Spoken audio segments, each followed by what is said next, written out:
Hello and welcome to A Critical Dragon, where I talk about narrative in film, television, and in books. And today I want to talk about adaptation. Adaptation has been on my mind a lot recently. There are a lot of different aspects to it that keep coming up, particularly in discussions in fandom about fidelity, about casting, about all of these different decisions. And it's interesting that, for me at least, there's a difference in attitude to certain properties and a difference in attitude to other properties. And what I mean by this is, if our expectation is that something is going to diverge from source material, that it is going to be a creative endeavor outside of exact fidelity to a source text, then we rarely have problems with casting decisions. But weirdly, when some adaptations or shows or films are announced, there are issues with the showrunners or the directors are not going to be faithful, that the writers aren't taking the right attitude. And there's a very strange contradiction. And I want to discuss different aspects of it. So one of the first sort of sets of adaptation I want to talk about would be the James Bond adaptations. James Bond, multi-generational franchise now. And very few of those films is a faithful adaptation of any of the Fleming stories. They use the Fleming stories, even sometimes just the titles of the stories, as a springboard to create a multi-generational franchise where Bond, the character, his characteristics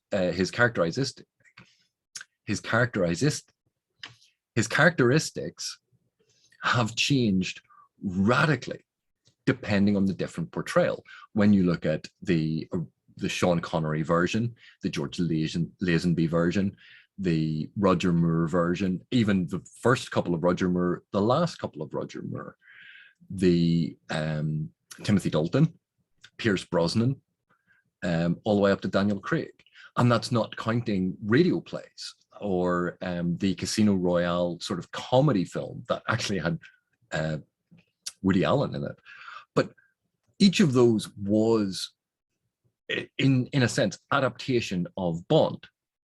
And obviously there are some that we have preferences for, but we don't look at those films as, oh, these films are terrible because they're not faithful to the works. There's an understanding that, yes, there's a whole series of books that are being adapted that serve as an inspiration, but the different gadgets have been updated. Even some of the political sensibilities have been updated, and they were updated in even the Roger Moore to the Pierce Brosnan versions of Bond, that things changed over time to match modern audiences, modern audience expectations. All of these things changed the lore of Bond. They changed the backstory of Bond. They changed his relationship to other characters. And yet, when it comes to the latest incarnation of Bond, there was a hue and cry over the focus on some of the female aspects and the fact that the new 007, because 007, we have been told all the way through, was a code name for that agent. So when an agent retired or died, a new 00 got that number. Like that is an established part of the lore. And yet there was an outcry that it was a woman of color cast in that position. And she wasn't cast as the new James Bond. She was cast as the new 007. Just in all of the previous ones, when a 00 died, a new 00 with that number was created, and it was a different person. We've had Felix Leiter played by multiple different actors, and in fact, change of race of who Felix Leiter was as a character. So why is it that the casting of a woman of color was seen as this snub to Bond fans, when this is actually nothing new? Nothing has been done differently with that particular adaptation than had been done in all of the other adaptations and all the other Bond movies. They have all changed over time. And then we move on to something like The Boys being adapted on Amazon. And of course, Amazon's come under fire for the Wheel of Time adaptation and the forthcoming Rings of Power Lord of the Rings inspired show. And Amazon is also the company that is behind The Boys adaptation. And when we compare the original source material of The Boys to the adaptation on screen, we have a radical change to the sequencing of events, a radical change to the events themselves, a radical change to the lore behind the world, a radical change to the casting and look of certain characters. All of these things are very, very different to the graphic novels. In fact, one of the big changes was the whole storyline with Starlight in season 1 was something that was from much later on in the comic book series. And Garth Ennis had actually said that when he got to those sections when he was writing it, he needed to rethink Starlight as a character, rethink how he was using her. And in The Boys, we can actually see that incorporated very early on in the TV show, that it's a much more pro-feminist message, and she's developed into a much more sympathetic and fully rounded character, which she wasn't in the initial run of the first sort of couple of graphic novels. A lot of the tone and style of The Boys, the graphic novel, is not in the TV show. It has been toned down a lot for a more mainstream audience. Is it for a general audience? No, it's still for a relatively niche audience. But they resequenced huge amounts of plot and story. Like, they changed a lot of the different events, so much so that the lineup of the 7 is different. The storylines involving the Deep, that's entirely new for the TV show. A lot of those aspects changed. They weren't present in the graphic novels in the early runs of them. So there's no fidelity to the lore. There's no fidelity to the sequence of events. They've resequenced things. They've taken things from much later on in the series and put them earlier. They've changed the backstories and characteristics of certain characters. All of these things. And yet, The Boys is viewed as very popular and it's great and people enjoy it. And people aren't clamoring for it to be cancelled because it's not being faithful and they're doing a disservice to the work. And even one of the common complaints about a lot of science fiction and fantasy is having these uber powerful female characters. And it's like one of the comments that frequently comes up online. Oh, look, 110-pound girl and she's fighting off a 300-pound man. This is just so unrealistic. And yet in The Boys, we have Kamiko, the female of the species, who is a tiny little woman, and she routinely beats the tar out of all of these other characters. And people don't complain about that, even though this is apparently a tired trope that should never be used. So again, there's a difference in how it's being approached by a lot of the fandoms to how other shows are being approached, where the exact same things are being criticized. And then when we get on to TV shows made into an animated form, such as Invincible, again, complete and utter resequencing of all of the events, where they took a storyline that occurred much later on. They took a reveal from much later on and put it very early on in the animated show. And yet for animation, they could have just done a complete storyboard to screen adaptation, because you take the storyboard from a graphic novel or a comic book and you can just animate it. They could have done an entirely faithful adaptation, and yet they chose not to. Again, they resequenced events. They changed some of the meaning behind some of the things. They changed some of the actual things that occurred, so that things that were written entirely for the TV show never happened in the comic books upon which the show is based. And yet there wasn't, again, a huge fan outcry about this. There wasn't a complaint that they weren't being faithful. And then when you contrast this with the response to The Wheel of Time, they are not being faithful to the show, even though the structure of what is being told very much lends itself to, well, we need to look at it as a complete story that is being told and resequence the entire thing, because Amazon had very specific episode and season lengths that had to be taken into account. And yet that is routinely dismissed as something that at least partially can explain one way why the showrunners did a certain thing or chose a certain direction for the show. It's viewed as wokeism gone mad. And yet a lot of the feminist aspects and a lot of the LGBTQ aspects of it are present in Jordan's original work. And yet in that instance, those things are viewed as not being faithful and are terrible, and how dare they? But in other shows and other productions, that has not been a problem.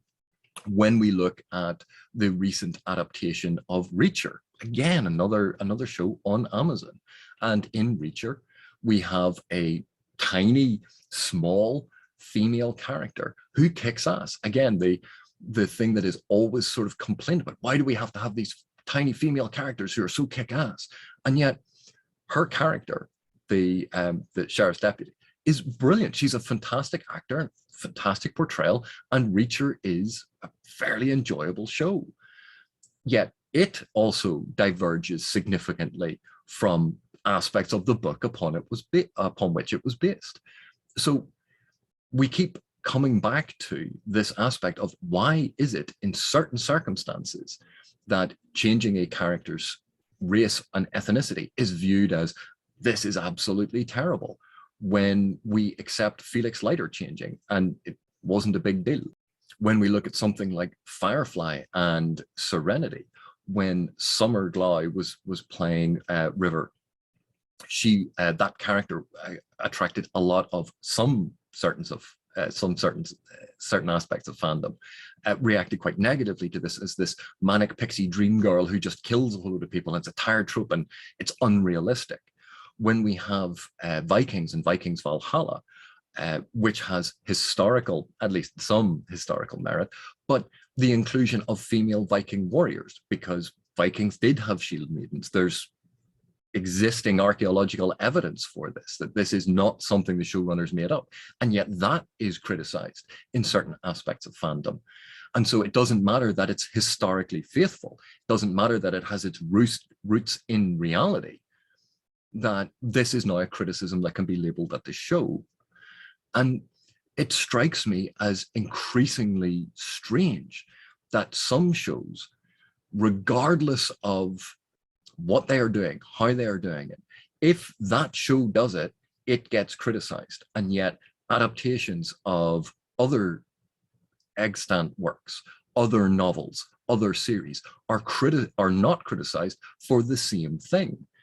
And so it creates an impression, rightly or wrongly, and I am not making a definitive statement on this, but it does create an impression that in a lot of instances, that some of this criticism has its basis in either racism or sexism, that it is not a problem with adaptation per se. It's not a problem with the perspective that showrunners are using for adaptation, because other showrunners have used exactly the same perspective, the same techniques, have done the same things, and they are not criticized for it. So it's only certain aspects of certain fandoms, and they object to it in certain products that are created. With Rings of Power, it is not an adaptation of an existing work of Tolkien. It is taking elements from Tolkien's work and creating a show out of those elements, because those are essentially fragments and bullet points, and they're creating an entire show around it. But we don't know what that show is going to look like yet, because we've only had a teaser trailer. But already there has been huge fan outcry about, and it is usually dressed in they're not being faithful to the lore, or they're disrespecting the fans, or they're disrespecting Tolkien. But ultimately it comes down to complaining about diversity in casting, or changing the fact that female dwarves don't have beards, as if that is some hugely important point to the lore of the Lord of the Rings, as if the legendarium hangs on the fact that dwarven women have beards. And it's being used as a symptom of, oh, well, if they don't care about that thing, they're not going to care about anything else. Oh, look, Galadriel's being cast as a female warrior and doing warrior things, and that's just ridiculous. This shows complete disrespect. And a lot of these things are being blown out of all proportion, that this is producing a mainstream show. that we have no idea how it is all going to hang together. And yet people are already damning the show, screaming about it, hurling vitriol at showrunners and creatives, and even academics who had the temerity to discuss it. And when academics raise points like, well, this is a perfectly valid adaptive choice, it's how dare they talk down to the fans? They're condescending to the fans. But these are people who are specialists in adaptation who have pointed out that this form of adaptation is perfectly valid, fine, has been done hundreds of other times, and no one complained about it. And then when we think back to other types of films, think of the number of different Batman films. And in Batman, we have had all sorts of ethnicities for the character of Catwoman. The film Catwoman with Halle Berry was admittedly a dire film, but it had nothing to do with Halle Berry's skin tone not matching Catwoman's. We've had lots of different representations of Catwoman that have differed very significantly from the multitude of different representations of Catwoman in the comic books. The most recent Batman film, Matt Reeves' The Batman, which is an excellent film and much more low-key and less action-oriented and much more building on suspense. It almost is, and it's drawing very directly from elements of, I think it's Year Two, The Last Halloween. I can't remember. The Hush definitely is one of the inspirations, but all of the changes made, Pattinson's version of both Bruce Wayne and Batman, don't match any of the iterations of Batman from the comic book, but we don't look at that and go, how dare they are not being faithful to the text. It's viewed as an adaptation, is viewed as a new vision, is viewed as a new telling of the story, a new version that we can enjoy. And yet when it came to Wheel of Time or Rings of Power, it's how dare they divert from the story, when it's the same approach that is being taken. When we have complaints about, oh, elements of politics coming in, and quite often it's the inclusion of LGBTQ characters or the inclusion of racial diversity. But in the recent Batman, we have Commissioner Gordon, well, Detective Gordon as he is a different portrayal and version of Gordon. He doesn't look like he does in the comic books. When Samuel L. Jackson was cast as Nick Fury in all of the MCU movies, that there was an initial backlash to that. And yet when you ask Marvel fans now, they think he's a brilliant Nick Fury. So much of this is an initial reaction to something that is a change. But when we actually take into account the story that's told, when we take into account how the actor has portrayed that and how that fits with the story being told, very often we go, yeah, that was actually really, really good. When we see Michael Clarke Duncan in, what was it, the 2002, 2003 Daredevil movie. Okay, wasn't the world's greatest Daredevil movie. Certainly wasn't as good, I think, as the Netflix Daredevil series. But Michael Clarke Duncan as the Kingpin was awesome in that. And again, the fan backlash on that of how dare they change the ethnicity of Wilson Fisk. And yet the physicality that Michael Clarke Duncan brought to that role really made him stand out against Ben Affleck. And Ben Affleck isn't a small guy. And yet you still had that disparity between Daredevil as the much smaller of the two, that in terms of physical comparison, Daredevil was tiny compared to Wilson Fisk. And because Affleck was so tall and big, that you needed someone almost of superhuman size, the way that Fisk is in the comic book. And it worked brilliantly on screen for that visual. But the fan backlash to the how dare they change his ethnicity was extraordinary. And because social media, Twitter or Facebook, Instagram, Reddit, all of the different media formats that we now have access to have greatly increased the volume of this small subset of fans. And because of that volume, this becomes a message that a lot more people are hearing, and it influences how we view things.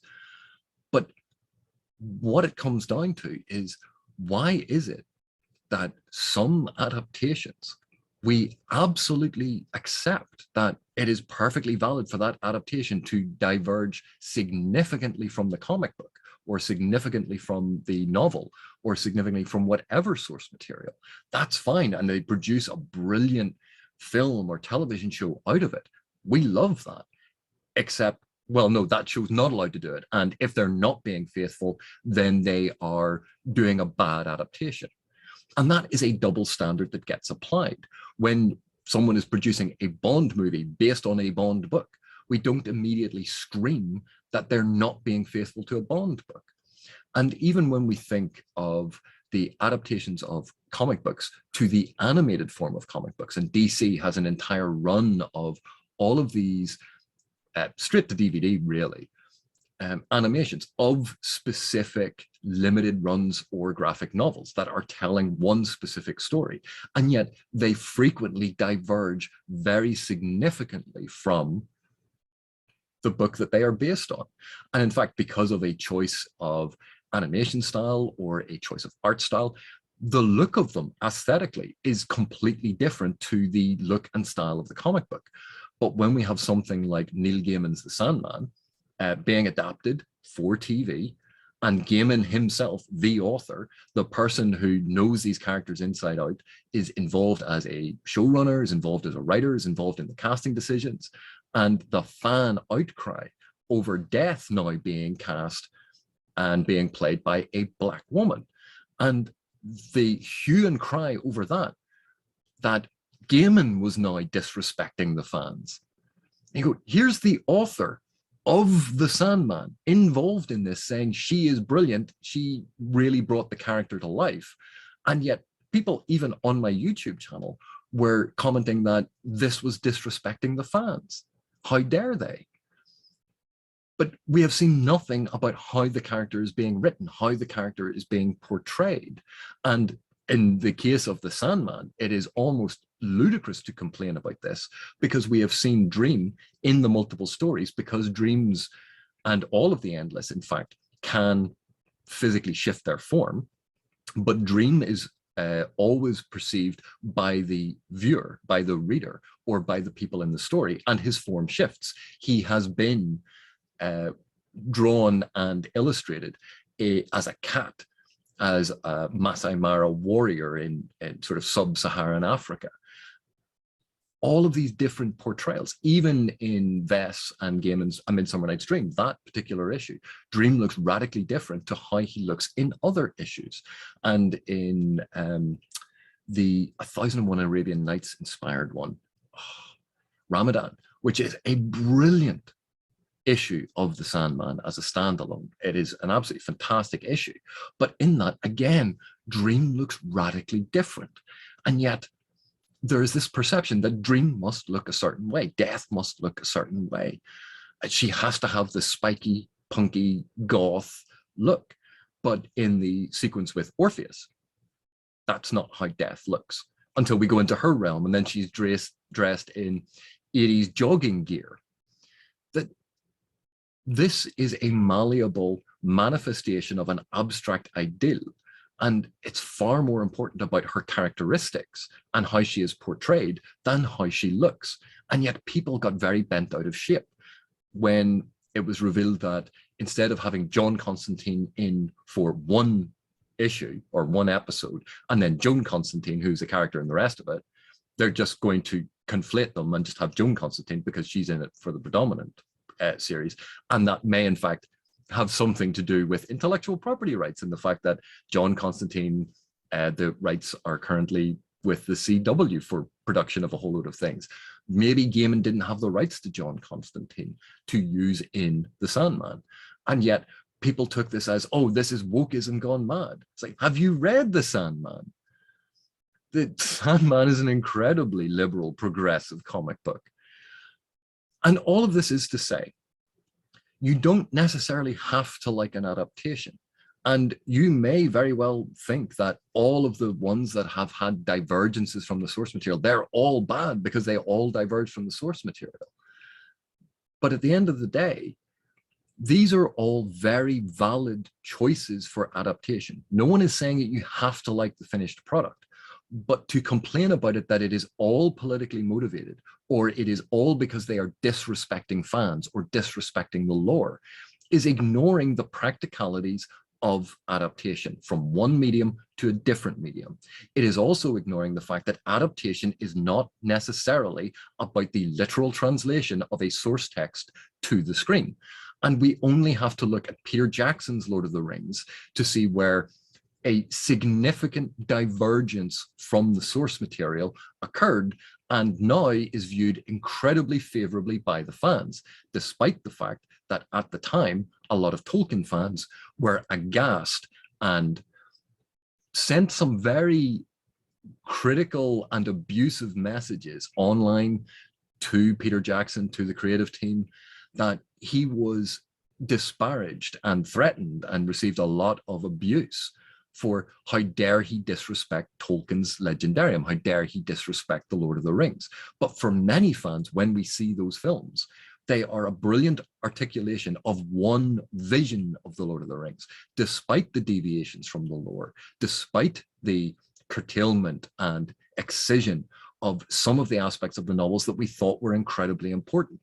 It's not measured in how many times it does it. It's measured in whether or not the sum of the whole adds up to an interesting vision of the original story. An adaptation is an opportunity to tell the story anew. It's not about retelling exactly the same story, because we already have that.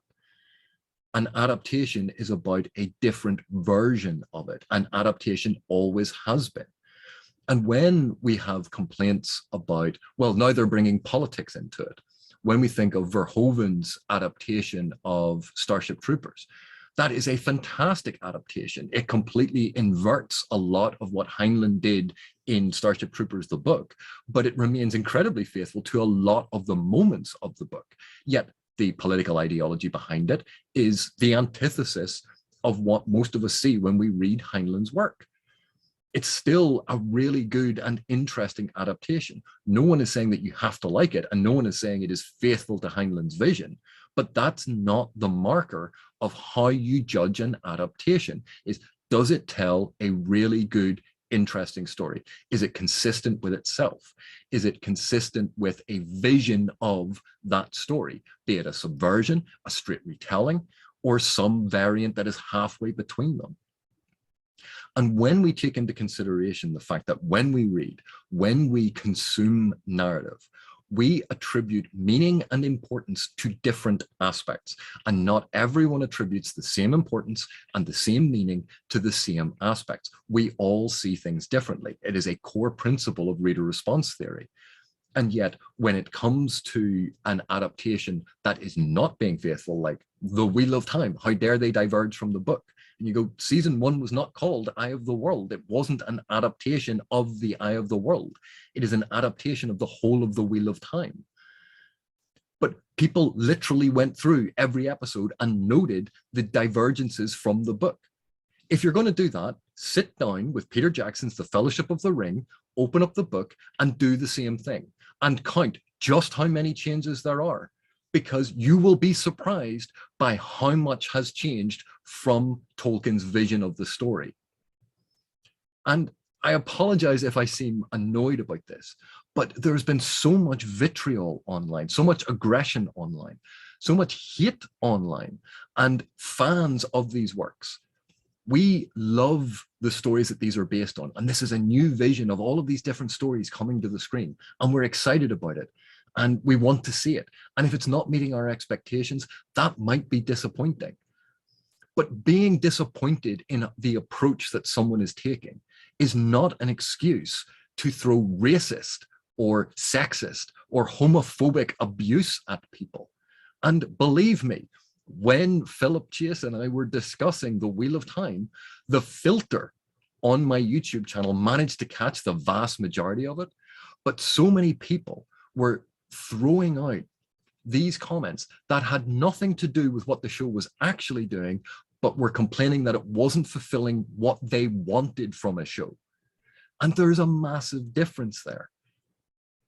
Just because it is not meeting your vision or my vision of the book, is not the measure of whether it is an interesting adaptation.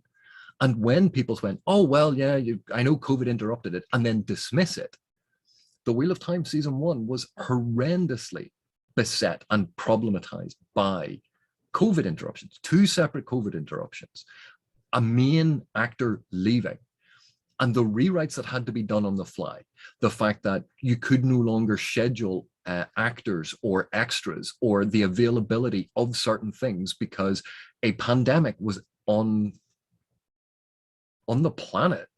And suddenly effects houses went, oh, well, we were doing the effects, but half of our staff came down with COVID. Or they are now working from home, and therefore it's going to take 5 times longer to do something because they don't have access to the same facilities.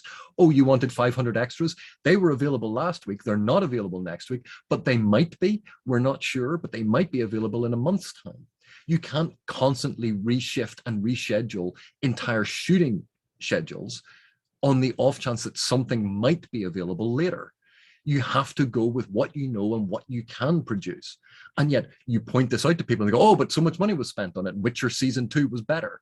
Except Witcher fans despised, some Witcher fans despised the Witcher adaptation, both season 1 and season 2, because of, you've guessed it, people of color being cast in what is meant to be inspired by a Slavic world. And you go, yes, the books were inspired by Slavic folklore and Slavic mythologies and Slavic folk tales. Yes, they were. But the Witcher TV show is an adaptation of that for an audience outside of that, for a mainstream audience. And even then, the showrunner there has said, yes, they want to have more Slavic actors, but look at what's going on in the world, that things happen in real life that actually impact casting decisions and filming locations. And when you have a pandemic that limits travel, when you have a pandemic that suddenly you could travel there last week, but you can't travel there now, changes things around. So you have to adapt to it. And for Witcher season 2, they already had props and sets and costumes from season 1, whereas Wheel of Time season 1 was setting everything up for the first time. Season 1s are almost invariably a lot more expensive to set up than season 2, which builds on the foundations of what has already been paid for, what has already been designed, what has already been made. There's a lot of setup that happens in season 1 that you don't get the payoff for until season 2, because you get to add to it, you get to tweak it, you get to refine things, correct things. And so that is a major aspect of all of this that is often overlooked. So I wanted to put this out here because when it comes to adaptation, there is no one answer about how an adaptation should be. Medium, the media in which it is being filmed, be it animation or live action, be it a film or be it a TV show, all of these things will dictate certain changes. And if it is an aspect of the lore that we don't care about, we go, yeah, but I don't mind that they changed the lore about that thing. But if it's an aspect of the lore that we do care about, oh, I do care that they changed the lore. And then the argument is they changed the lore, they're being disrespectful. But that's not the argument. Because when you think about it, changes to lore happen all the time. And you don't mind changes to the lore. What you mind is when an aspect of the lore that you personally care about is changed. So it's not they changed the lore and are being disrespectful. It's they changed an aspect of the lore that you liked or you thought was important. But again, every viewer, every reader ascribes different levels of importance and meaning to different aspects of a text. So what you feel is important is not necessarily what the next person feels is important. So I wanted to get this off my chest. I know it's been a bit ranty, but the thing is, I'm not saying that anyone has to like an adaptation. Adaptations, like any form of media, we can criticize for things. We can say, well, they didn't stay true to that thing and I didn't like that. That's fine. I do that all the time. I have aspects and problems with various shows and various adaptations that I like or don't like. But I don't then label my criticisms as attacks on showrunners or attacks on the writers or blame them for everything, because there's an awful lot that goes into making a film or a TV show. That is not the writers, that is not the director. There are executive producers, there's studio interference, there's real life pandemics that influence things. And that doesn't mean that you have to go, oh, well, it's all fine then. Not saying that. But the criticism and how you voice criticism is actually very important. And when we think of all of these people who, unlike us, like, we have reasonable debates about these things. We talk about the things that we like and don't like. That's the whole point of discourse, different points of view. But there are people out there who are racist, who are xenophobic, who are sexist, who are homophobic. That, do we really want to be associated with them? Do we need to articulate our positions more accurately and with less venom than those people? Because when we use exactly the same words to criticize something as one of those people, and when we say things unthinkingly and angrily, and again, this is one of the downfalls and pitfalls of social media. We sometimes type things in the heat of anger or passion that we don't necessarily mean and don't come across well. That perhaps when it comes to these debates, when it comes to these hot topics, we need to be even better about being nuanced and disciplined in what we say and trying to take a more measured tone. Because if it's just a complaint about the lore for Rings of Power and you like Jackson's Lord of the Rings, you have to admit that it's not actually about changes to the lore because Jackson changed the lore. So it's not that. It's about changes to the lore. Well, we don't know what's been changed yet because we haven't seen it. We don't know how it's being handled. We don't know what attitude that they are taking to it. It might suck. It might be amazing. We don't know. So thank you very much for watching. Thank you for your continued support, and I'll see you in the next one.